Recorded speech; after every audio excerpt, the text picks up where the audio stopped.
This week, I flew to Malaysia for a business trip. A longtime client of mine asked me to come over to help restructure his company before the Chinese New Year.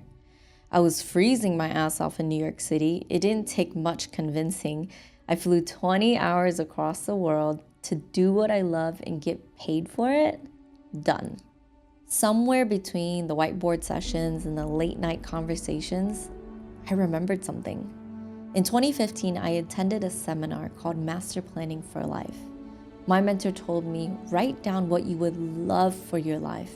Something so meaningful that you travel whatever distance, pay whatever price to do what you love.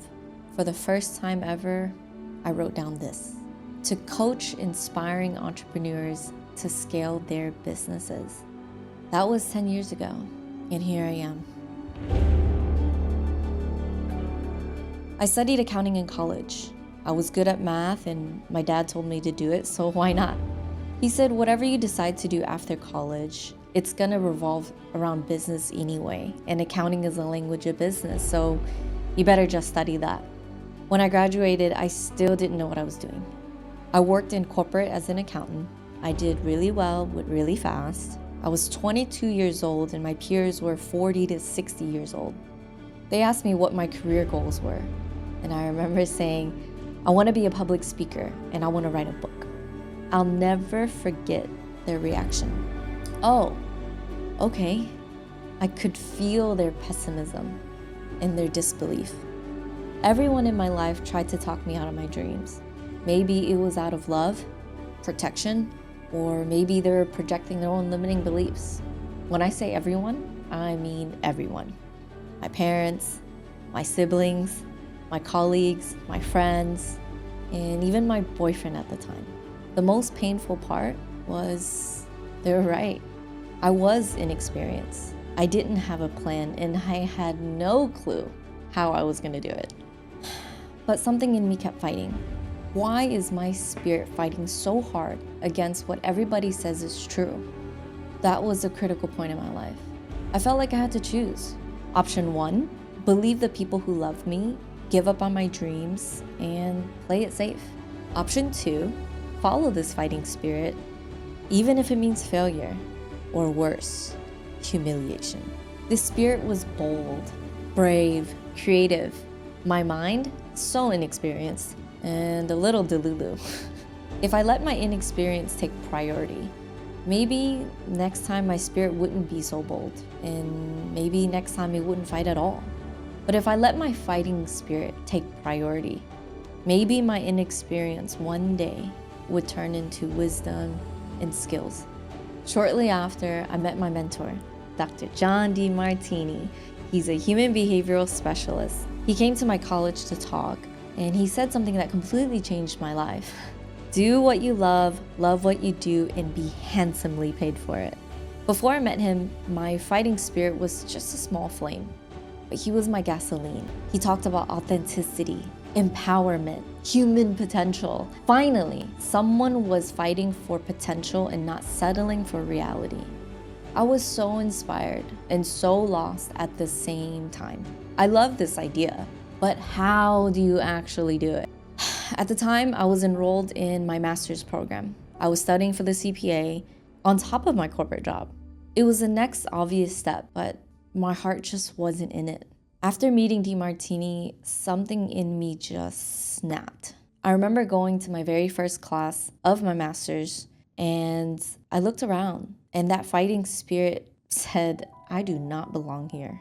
I didn't even finish that class. I stood up in the middle, I walked out of that class, and I gave up my entire master's program and the prepaid tuition.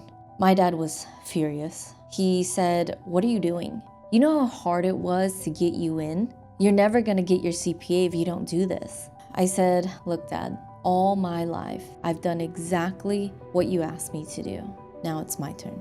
From that moment on, I quit my master's program, I quit my corporate job, and I went all in on figuring it out. It was not a smooth ride. I joined a network marketing company, thanks to some guy at a coffee shop that walked up to me and said, you look like you like money. he wasn't wrong. It was like entrepreneurship on training wheels. Shortly after that, I joined a few companies as CFO, as a COO, and eventually becoming CEO of my own company.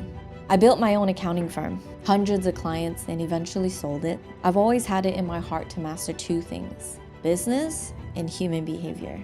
And one day, when my wisdom and skills were good enough, I wanted to teach on these topics. This journey had plenty of endless loops and a lot of dead ends, but each one got me one step closer.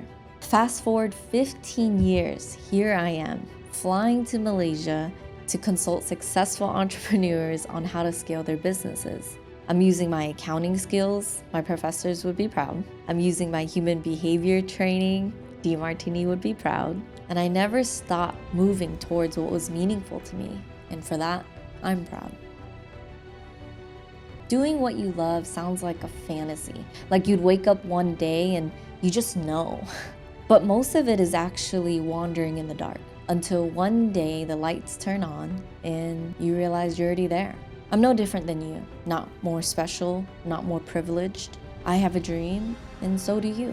The question is, are you pursuing it or are you holding on to it? We don't abandon our dreams because they're impossible. We abandon our dreams because they feel impractical, unrealistic, hard.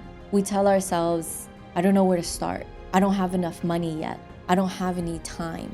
But it's not about any of those things. It's about moving towards what's meaningful to you. The thing you keep coming back to, the thing you can't stop thinking about. You don't find your purpose by thinking harder. My mentor used to say, your thinking got you to where you are. If you want to change where you're going, you gotta change the way you're thinking. At every moment in your journey, there's always one answer that's the most probable, that's the most practical move towards your goals. You find it, you do it, and you do it again and again and again. This trip to Malaysia wasn't glamorous. Super early mornings, very late nights, people problems, financial problems, systematic problems, leadership problems. But these are the kind of problems that I'm inspired to solve. I remember in that seminar, I asked Demartini, what if I hate my job? How do I get to do what I love and be handsomely paid for it? He said, find love in what you currently do until you earn the freedom to do what you love, get really good at it, solve inspiring problems for real people, and earn your way to be handsomely paid for it. Because of him, I learned doing what you love isn't a career. It's a practice, a dedicated practice. Here's what I want you to do.